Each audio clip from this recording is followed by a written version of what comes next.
What should you do if your heat goes out during a freezing cold night? Or if you smell natural gas? Or your carbon monoxide detector is going off? Knowing what to do before you call for emergency service can help get the problem resolved quickly and keep you and your family safe.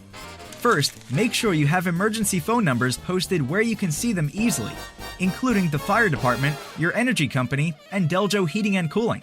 You can reach us 24 hours a day, 7 days a week for emergency service. If your heat goes out in severely cold weather, call Deljo, then bundle up to stay warm while our technicians are on the way. If you smell natural gas, don't turn on any lights. Evacuate everyone from your home right away. Then call the gas company. If your carbon monoxide detector is going off, open windows, evacuate everyone from your home right away. Then call the gas company.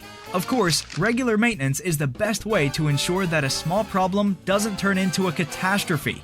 But Deljo Heating Cooling is ready to help Chicagoland residents in an emergency. Trust us to help when you need it most. That's the Deljo difference.